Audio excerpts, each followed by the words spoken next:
I guess let's begin slowly but surely. First of all, welcome everyone. I would like to begin the session with asking you to switch off your cameras, mute your mics, and enjoy the ride. You'll get a chance to ask questions. You'll get a chance to comment. If you have any questions, we'll have 50 minutes at the end of the session. Put your questions in the chat and we will address them as a matter of priorities with the speakers.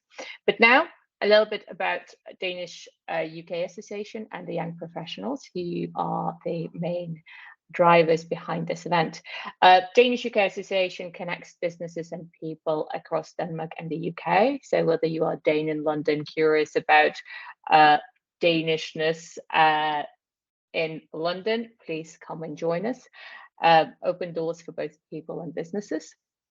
And of course, the young professional branch is people like me and Simon, who's also in the room, who are focusing on some of our main interests, in this case, sustainability, and inviting interesting guests in our rooms to talk to them and pick their brains and exchange experiences and ideas. So without further ado, let's begin. Sustainability leaders ahead of COP28. As you know, 90 days ahead of COP28 that will take place in Dubai in November.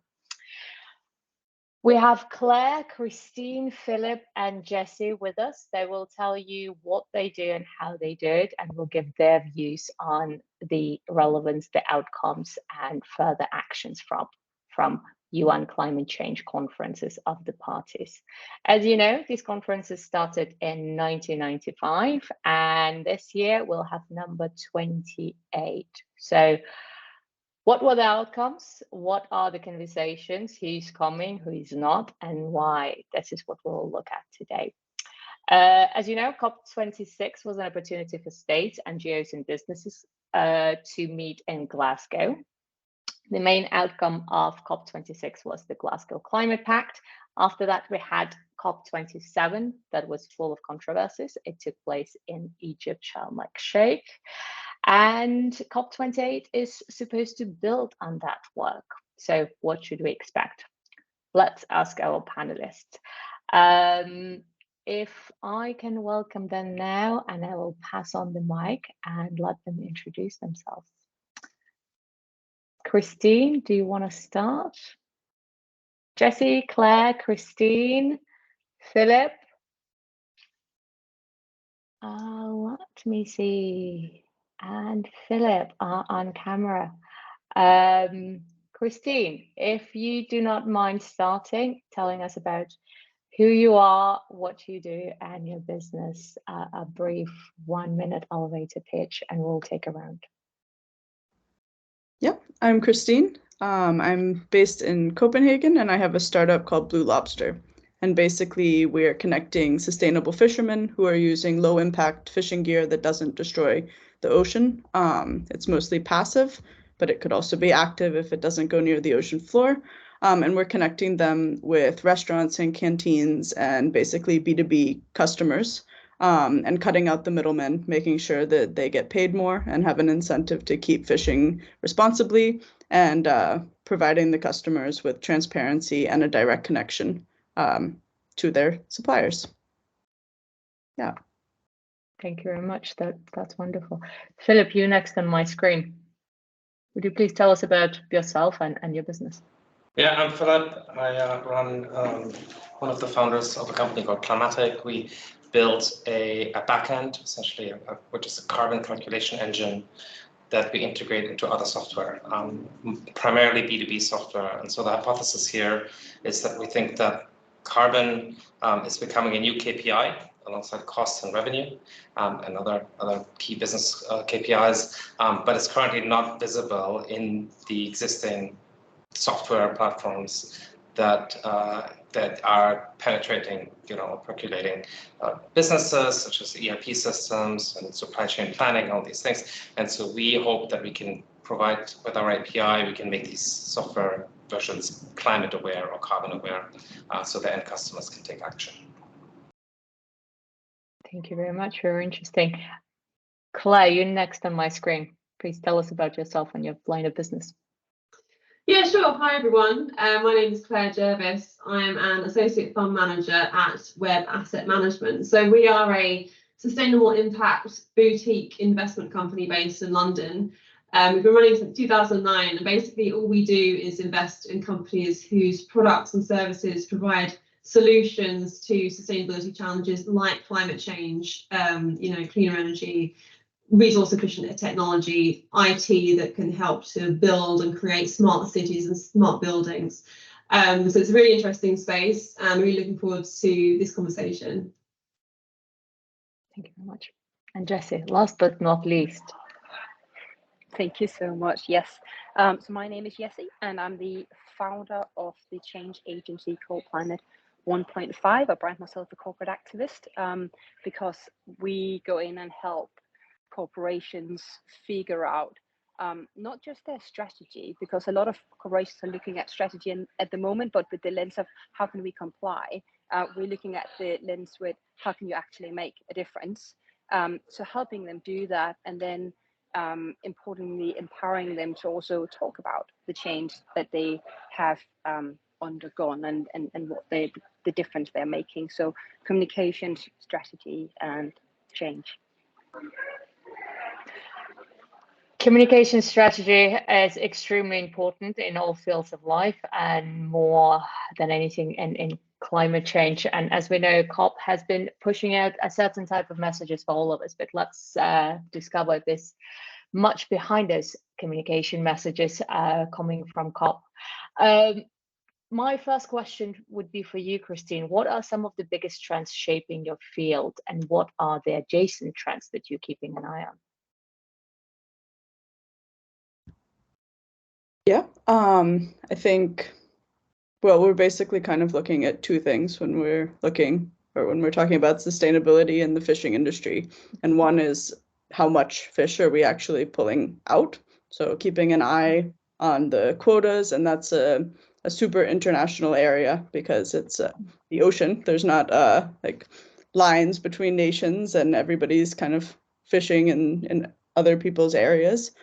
So we need to align all together and collaborate on deciding what is the right amount of fish to be pulling out, what's the right amount for different areas as well. Like some areas are more vulnerable. And then the other thing is that we're moving away towards unsustainable fishing practices. And I think that's something that we really need to spend more time and attention on. I think it was 2 years ago, there was a Nature report that came out that said that the CO2 that's released from the ocean floor, which is our largest CO2 sink, is equivalent to the flight industry. And it's really not taken into account. It's almost never part of the discussions when we're talking about ocean sustainability and how much carbon we're emitting into the atmosphere in general. And I think that's kind of something we want to see more on the agenda. And of course, the quotas are also important, but I think, yeah, I think at least in this part of the world, we're fairly good at setting the quotas and keeping them as well. Yeah. But thank you very much. It's definitely not prominent in the news that seabed floor is helping us with fighting these CO2 emissions. So it comes as news to me. Thank you very much. Claire, what about yourself? What are the main trends shaping your industry, and what are you keeping an eye on? Yeah, so I mean, being an associate fund manager of a public equities asset manager, I think the thing I'm probably best placed to comment on is the flow of capital towards investing in these solutions. So, I mean, one thing that we've really noticed is between 2018 and 2020, there was a huge acceleration in public equity capital. So this is people's pension funds, private assets, things like that. A really huge boom in money coming into this space. We've been around since 2009. We were running with basically no money for about 10 years, and then suddenly over the space of two, we quadrupled our assets under management, and now we're investing over $1.5 billion of private clients' capital. And another thing that I've noticed is that over the last year or so, when we've been in this cost of living crisis, and we've seen huge inflation, huge increase in interest rates, lots of people have been taking money out of equity markets, and yet the money that's in sustainability solutions, sustainability funds, has actually stayed pretty flat. Like it's not been going up, but it's not been going down either, which I would say in this current climate is a victory. So yeah, I mean, we've seen huge interest, and I think the reason for that partly is because I think people are more aware of the issues, and also the opportunity from investing in solutions to climate change and environmental and social challenges. But I also personally believe part of it is because we're seeing, a new generation, like millennials especially, coming into wealth, coming into assets, and wanting to invest that money in a way that aligns with their values. So that's been a really great thing to see. I think, though, what we really want to see is a commitment from governments that matches that level of interest and demand from the people, right? I mean, we've seen, the US Inflation Reduction Act has thankfully, led the way and committed about 400 billion USD to climate solutions, which has been a great step. But I mean, other countries, the EU especially, has so far failed to really make any material commitments actually investing in decarbonisation. And so, yeah, definitely we'll be watching COP28 and and the policies that come out of COP28 on the other side, and see if we actually start to see actual government funding and policies that are going to accelerate decarbonisation. Thank you very much. It's on one hand wonderful to see when people put their money where their mouth is. It's a step. Philip, I know that you fundraised for your climate tech company. So what were those trends that you wanted to pursue, and what are the trends that you're looking at now? What are the challenges? Yeah, thanks. I think for us, I think what we're seeing is that companies in the past have looked a lot at regulation as to why they should disclose their carbon footprint, and that regulation is intensifying, and reporting is still relevant. That in the past it's all about scope 1 and scope 2, and now we're moving into scope 3, which essentially is your upstream and your downstream supply chain, and that's massive because that makes up to 90%, sometimes 95% of your emissions, and all of a sudden more and more companies have to disclose it. It's actually interesting to ask this question about the trends. I just saw an article that was like an hour ago, that California has passed a law in the US mandating companies to disclose their scope 3 emissions.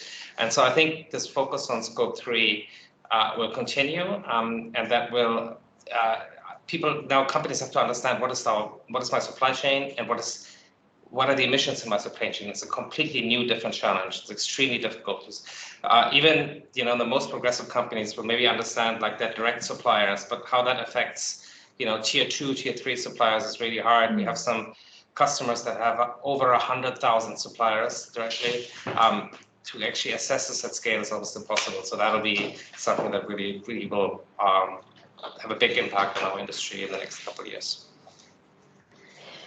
So first, we pledged to reduce carbon emissions, but of course we also need to be able to assess what we currently do and how we do it. And Jess, I saw you nodding. What do you see from your corporate clients?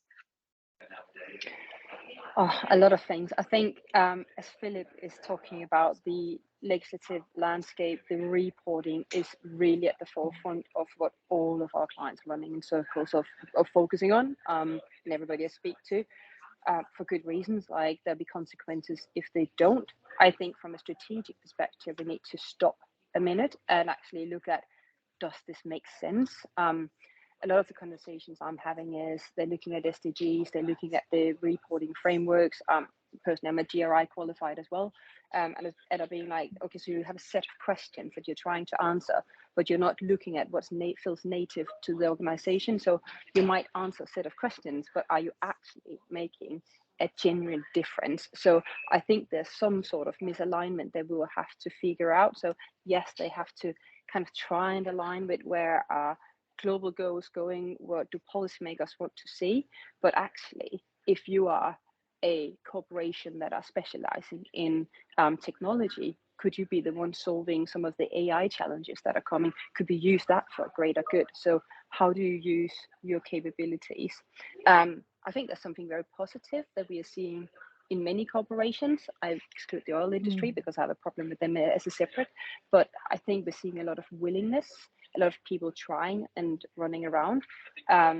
I see a lot of policymakers that are stumbling over their own feet. They're not really, some of them are getting to the table, but there's a lot of short-term conflicts where organizations have a long-term interest so they can build strategies against this. So I have a lot of faith in the corporations figuring this out, but they will need to lean into their core strength and then draw a map of what does that look like in a systemic context.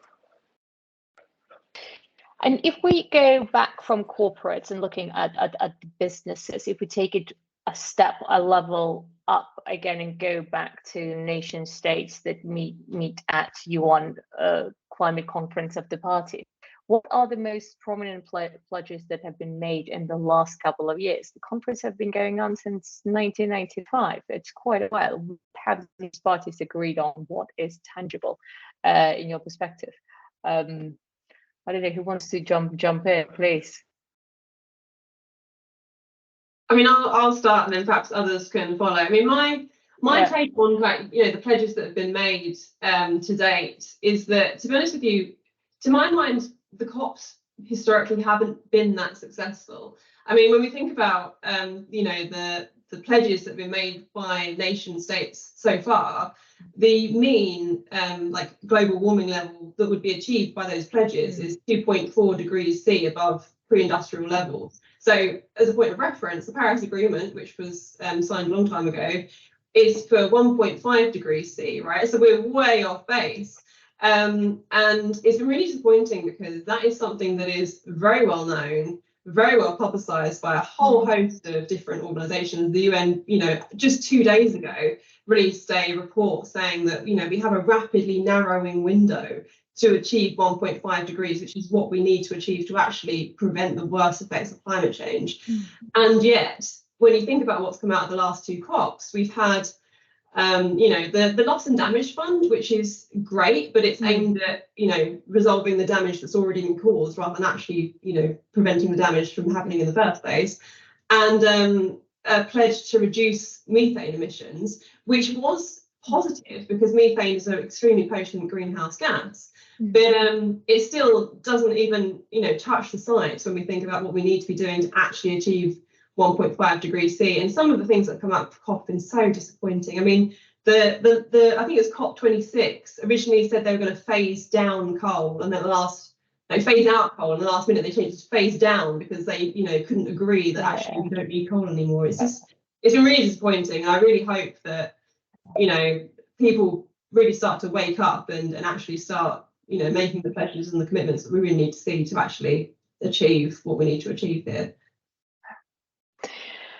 Of course, so many countries, so many delegates, so many businesses presented there. Latest round, we had 700 representatives from the fossil fuels industry in Egypt. It was quite interesting to see, and interesting to see your nods.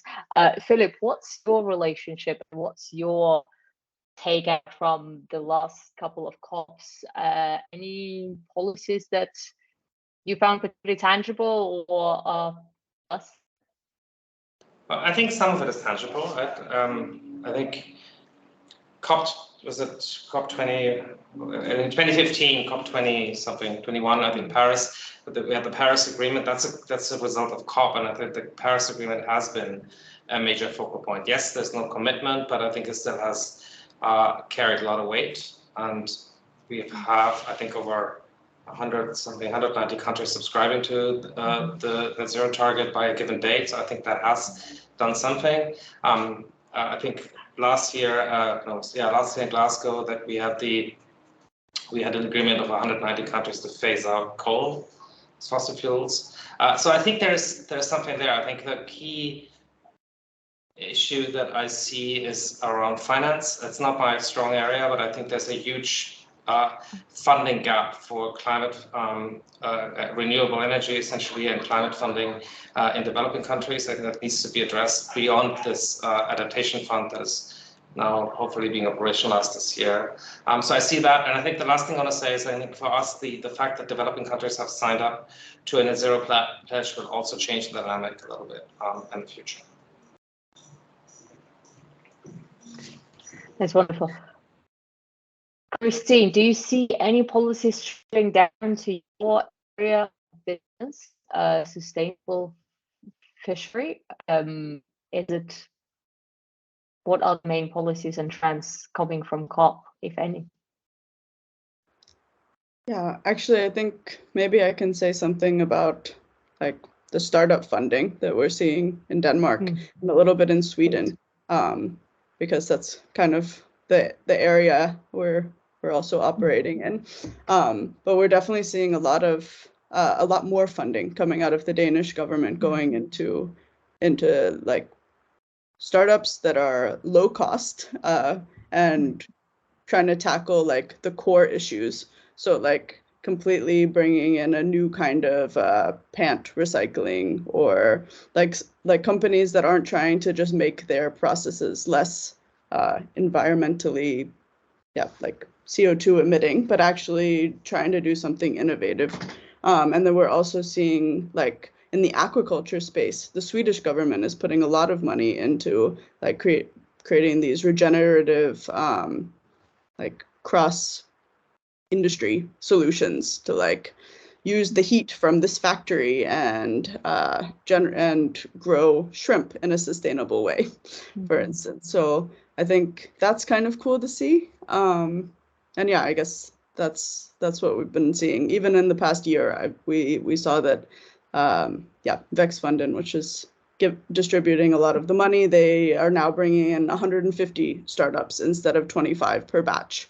And I think a lot of them are focusing on sustainability and environmental impact and tackling like core issues at the customer, like private customer, and also enterprise, like small business level. So funding is coming from different directions. Funding is coming from the governments in different European countries. Funding is coming from the public, but is it enough? Is the funding going to the developing countries that are struggling the most with climate change and some of these issues? So I know you'll most likely have a view on that,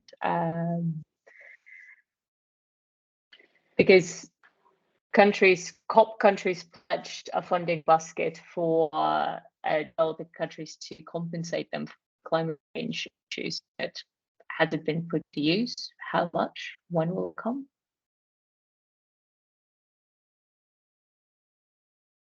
Did you mention anyone's name? Sorry. Claire, Jesse, jump in. I know both of you will have numbers. I can give 2 cents. I think we're talking about different types of fundings in this, but if you're taking the COP funds, we're having the loss and damage funds market, which I think has been pivotal.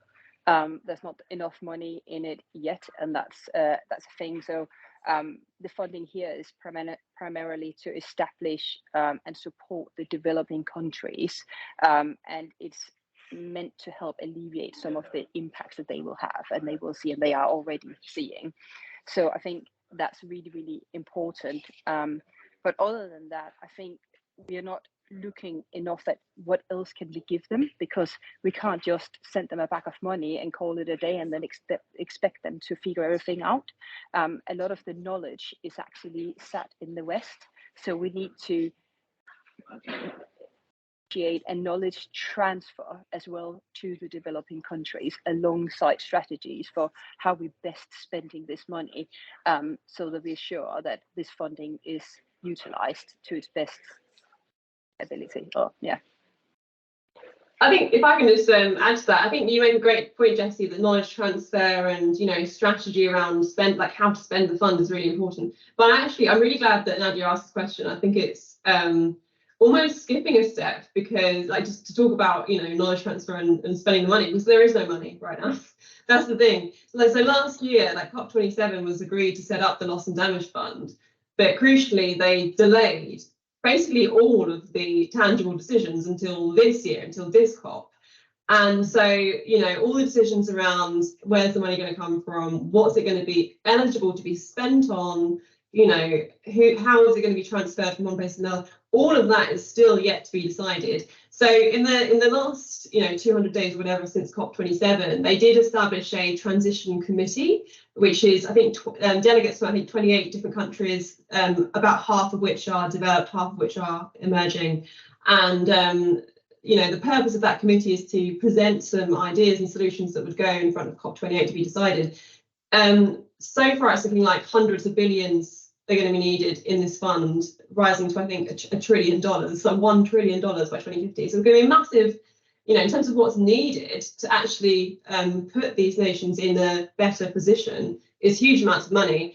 We don't yet know where it's going to come from, and already it's become controversial. I know the US has gone on record saying that they don't want it to be used to fund disaster recovery.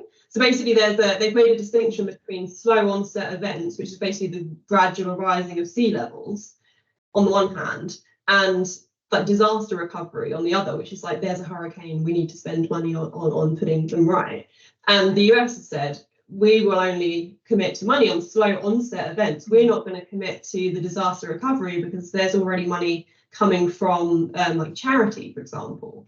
So already that's become a point of contention, and it hasn't even got to COP28. So I think actually that's going to be a big discussion point for this COP, and I think it'll be really interesting to see, what's achieved. And like I said, they've said, I think $400 billion was the floor they said was needed, like the minimum amount needed for this to be actually feasible. So we'll see what actually ends up being committed against that, in the air figure.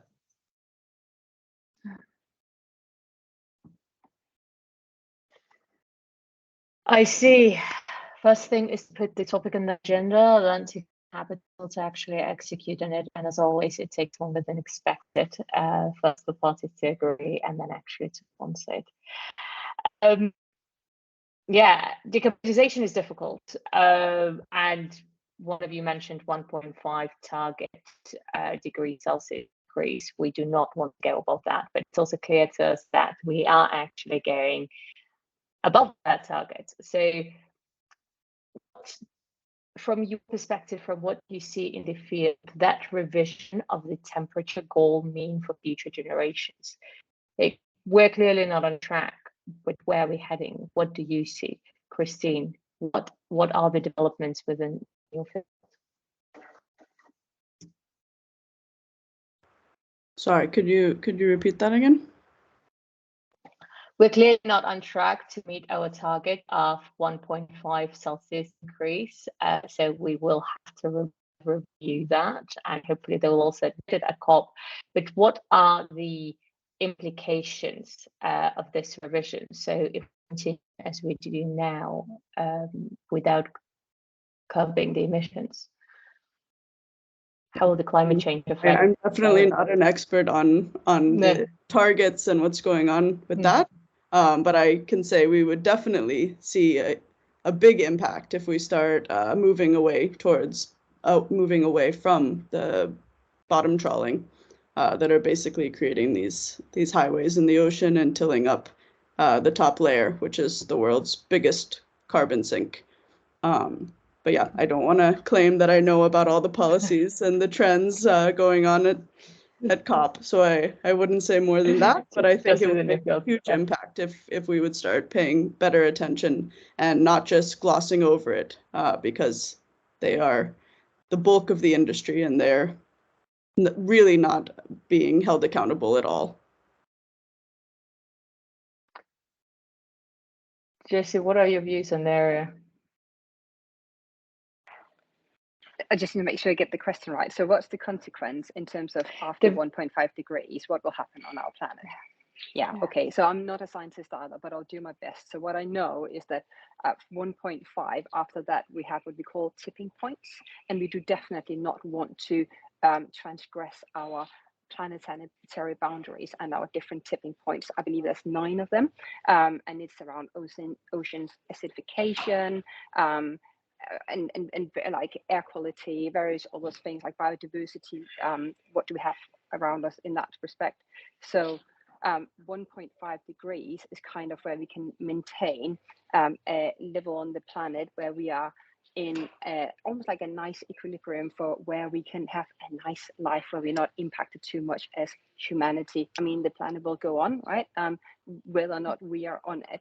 But as soon as we transgress 5 degrees, it will have various natural disasters. So melting of the polar ice and all the stuff like that. So yeah, so it would just be hard to maintain this like nice level.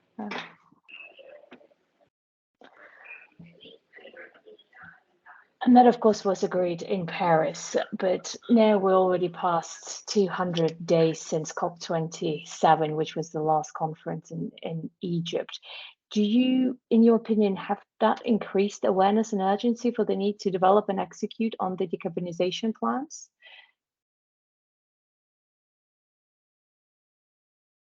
Philip, Claire? Yeah, I don't know about that in general. I think there's global awareness is rising, and I think we've had the way I see this is that one of the, I wouldn't call this a benefit, but one of the consequences of COVID is that for a short time, I don't know if that's still today, but there's an understanding that we have one planet and everything affects everybody. And I think that has kind of propelled things a little bit at COP27 Glasgow. And it's to be seen whether that can translate into today's, into the upcoming COP as well. I mean, the last one in, not COP26, COP26 in Glasgow, COP27, it was sort of sidetracked. It was the World Cup, and it was like the war in Ukraine and all these different things. So it's to be seen that whether that climate awareness is actually propelling things forward a little bit. I'm skeptical. Personally, I don't think we'll meet 1.5. I think we're heading for 2.5, and I think at 2.5, in some of the consequences we will have to see. Like, I mean, the stuff that we're seeing are, baby steps and little sort of tip of the iceberg of what's to come in terms of war, migration, poverty, hunger, and all these things. So it's going to be quite dramatic. But I don't think the world is ready for this. I think it seems to me people are still distracted and by war and by kind of short-term problems, what people perceive as a more urgent problem right now, whether that's true or not. Thank you very much. I will now pick up a question from the audience. Going forward, does the speakers think we'll see more and more tangible outcomes given the increasing urgency of the climate crisis? So do we move from just creating a fund and then figure out how to fill it later, to creating funds and filling them up right away? What do you see? Which way do you see the politics and the actions will go in this? It's a question from Simon. Claire? Yeah, I think it's a really great question, and honestly, time will tell. I think one thing that, from my perspective, one thing that's happening now, and that I think will happen more and more as the years go by, is that we're actually starting to see very, very clearly the actual weather events that are resulting from climate change. So if we think about Hurricane Ian last year, which cost hundreds of millions of dollars in damage, I think maybe even in the billions, and over 160 people were killed. Right now there's a Category 5 hurricane churning its way over the Atlantic Ocean. In the EU, Greece saw the worst wildfire this year that's ever been seen in the European Union's history. And so I think that in terms of the increasing urgency, I think it is becoming more visible. It's moving out of the world of science, scientists and textbooks and academia into what we can visibly see in front of our eyes. And I think for me, that unfortunately is a sad fact that we've got to that point. But I'm hopeful that being able to see those impacts will catalyze a more a bigger response, because it becomes something that's happening right here and now. Similar to what Philippe was saying about people are seeing war and in the Ukraine, and they're responding to that. Well, we're seeing climate events happening right now, and they're only getting worse. So yeah, I'm hopeful that we will start to see an improvement and a bigger commitment from nations on this.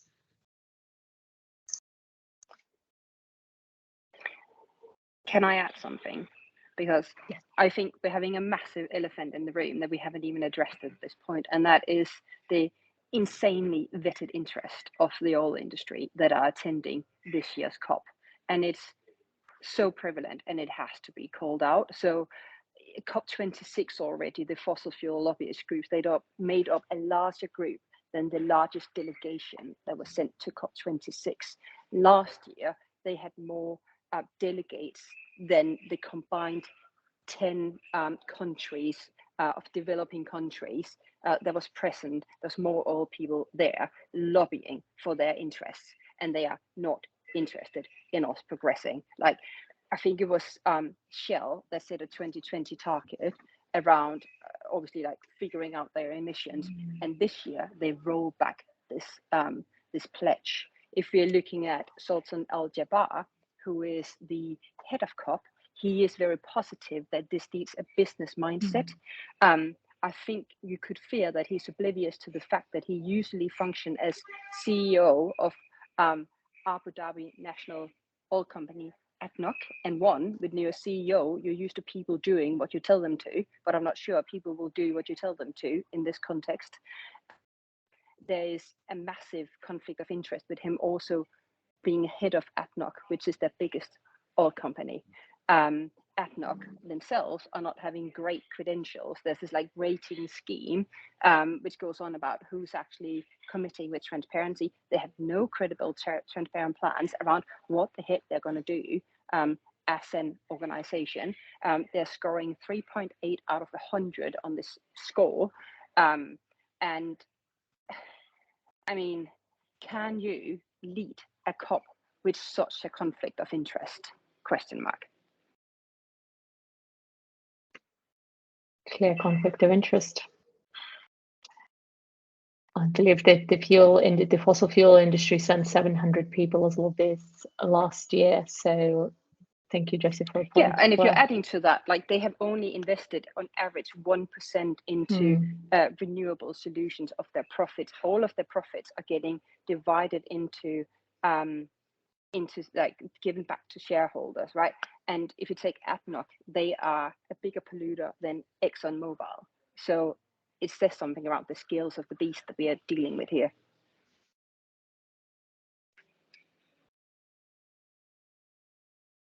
Yeah, I think that's a big issue. But yeah, it's a huge issue. It undermines the credibility of this whole thing. Totally agree.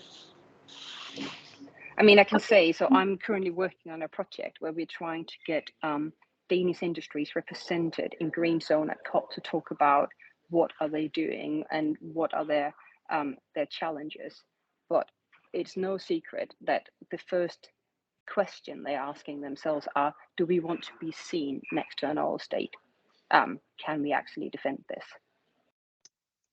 I think one thing that's different about COP28, I absolutely agree, it's a huge conflict of interest. One thing that's different about this COP is that they've actually required fossil fuel lobbyists to self-identify, which they weren't even making them do that in the past. They just roll up and say what they wanted. This year they have to actually self-identify, which I think is a positive step, although, and I don't have an opinion on this, but what some people have said is that actually by identifying them, it legitimizes them at the conference, and maybe the better thing would be that they weren't there altogether. I don't know. I mean, the reality is that the fossil industry does have a lot of money they could spend on clean energy if they wanted to. It's just that at the moment they don't have the financial incentive to do it.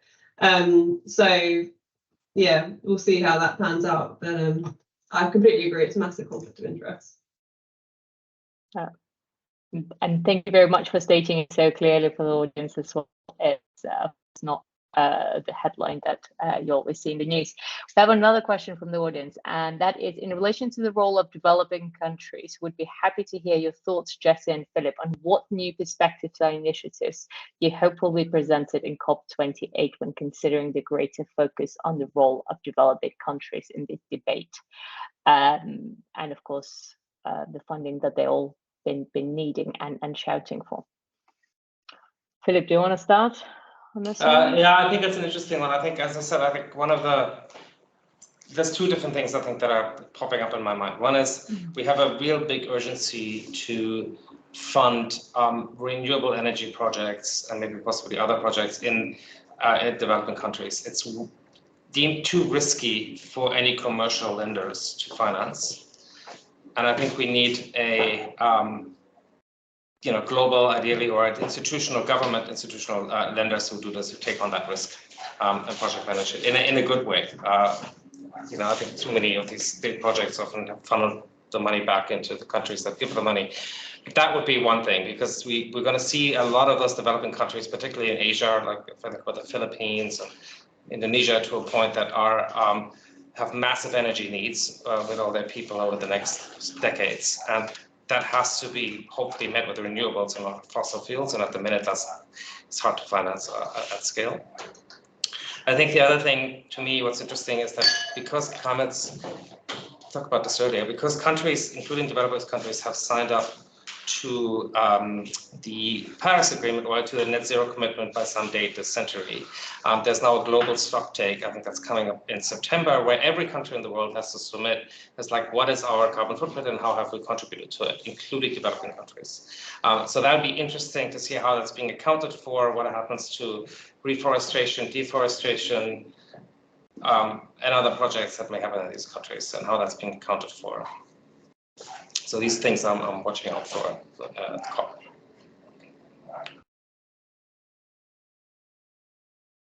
Developing countries definitely started playing a bigger role in the last couple of years, but not at all enough, and clearly do not have the same resources as the developed economies. Jesse, you wanted to add something? I think sometimes people ask the question, is COP even relevant? And it's like, I think it's super relevant, and especially when it comes to the developing countries, this is the only platform where they're given a voice, where they can be heard, where they can have a say, where they can bring their knowledge to the table. So I think it's incredibly important. Yeah. Thank you very much. Of course, as a reminder, COP was intended as a meeting point for nation states to get together and address the climate change issue. It was not intended for the lobbyists all over the world from the most powerful industries to get together and start pulling in their directions.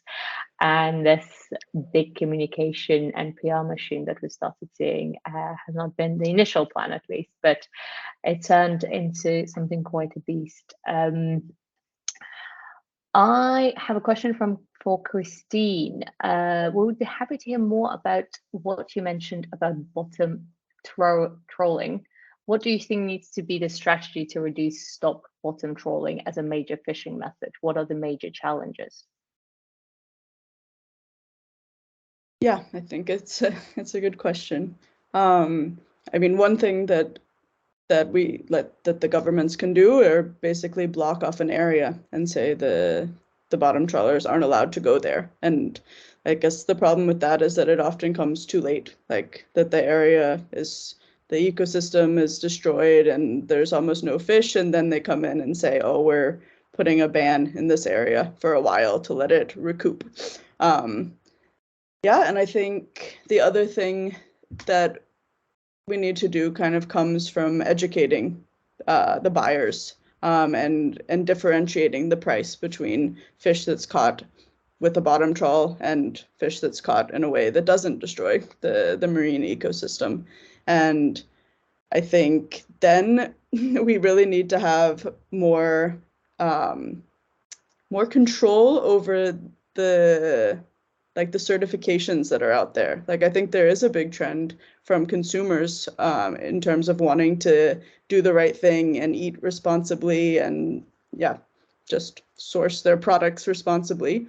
But when it comes to a lot of things, I guess I know most about fish. It's really hard to know what is right to buy. And actually, in terms of fish in the grocery store, it's literally impossible. Like, they have the MSC and the ASC labels, but the bottom trawled fish in Denmark gets that stamp of approval. So there's no way to even see they're not required to put the transparency about how the fish was caught. And it's a really bad business model because they basically earn money by giving out the certification. So they get paid to give the certification, and then they're not required to put what the fishing method was, or the area, or any of the transparency information that if a customer who is conscientious and does want to do the right thing, they literally don't have the ability to do that. So I think holding companies like that accountable is really important. And then I think we will see a higher demand for the sustainable fish. Ideally, we start banning it because we don't have so much time and we're just scraping it all over the ocean and all parts of the world. And it's, yeah, I think there needs to be more regulation coming in and more transparency for the consumer to make the right choices. More regulation, more transparency, and more clearer action from the top. And this is the data trend, and the visibility has been mentioned by you several times now. I have a personal question to Claire. Claire, you invest in businesses that are climate positive or make the right choices. What do you think about the data quality? How do you receive the necessary data? How difficult is it for you to even invest the capital that you have? Yeah, it's a really great question. And actually, when you asked the very first question you asked about trends shaping the industry, the answer I should have given, well, flows is important, but greenwashing is a huge issue in the finance industry. Because with that explosion of assets I talked about, we've also seen an explosion of funds trying to capitalize on those assets.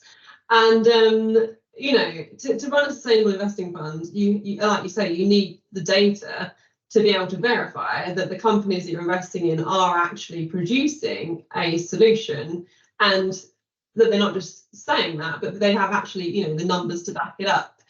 And I would definitely agree with you that the data quality is very variable. So we actually have something called the impact engine, which is something that we have developed in-house, which we use to measure the positive impact and the negative impact associated with the company's products and services.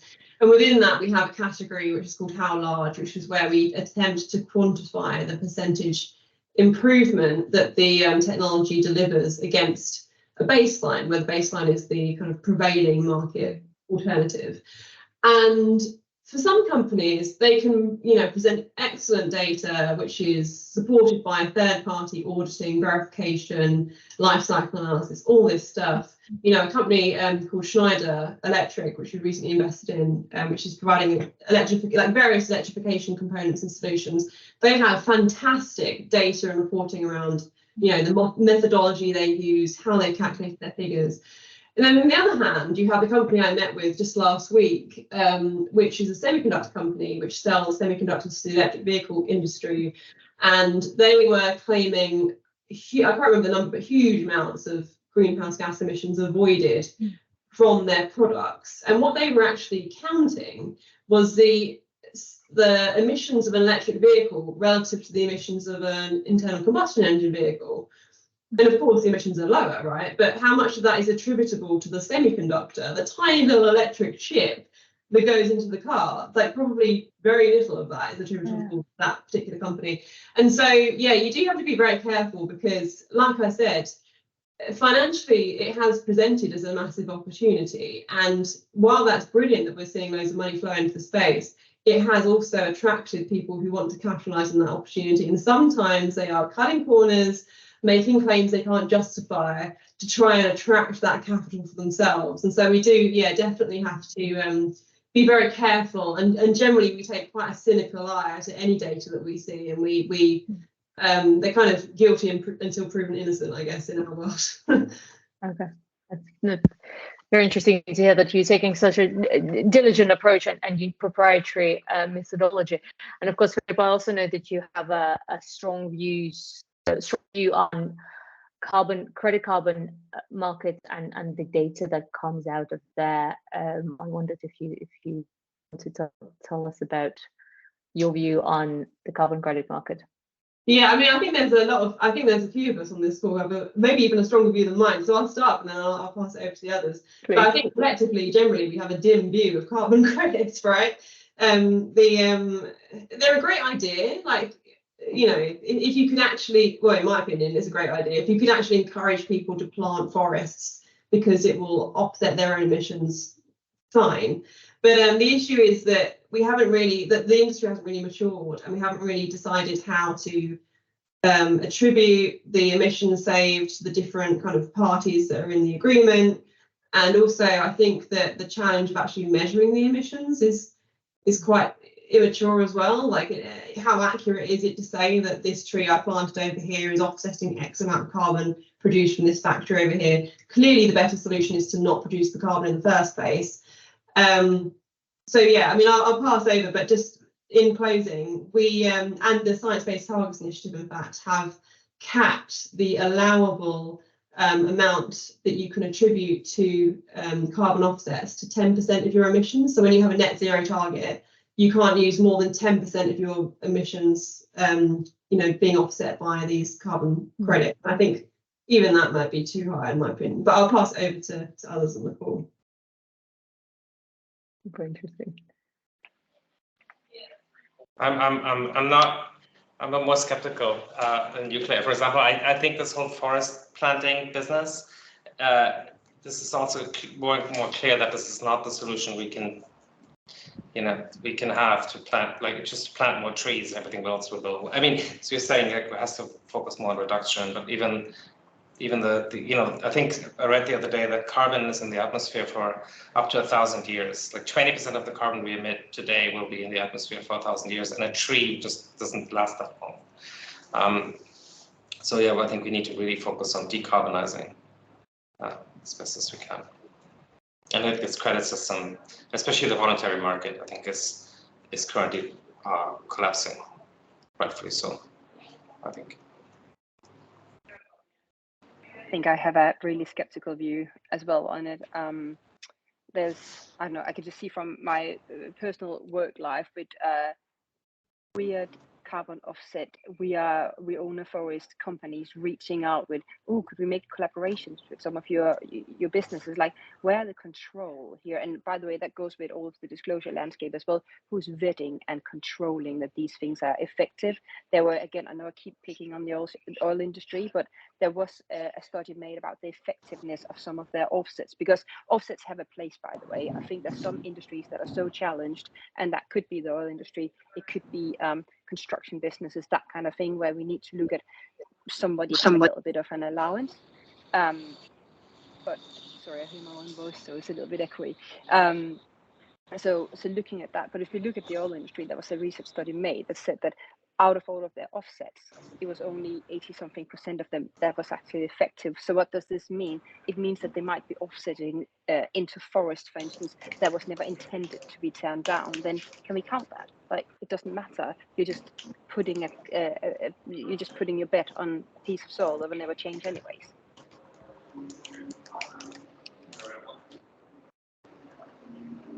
Yeah, it's complicated matter, and of course, as soon as you put an asset into that type of asset into financial markets, it just becomes speculation. The lack of transparency, the lack of clean data, the amount of speculation, the double counting, there's so many problems. And once again, I've seen myself different industries focusing on markets.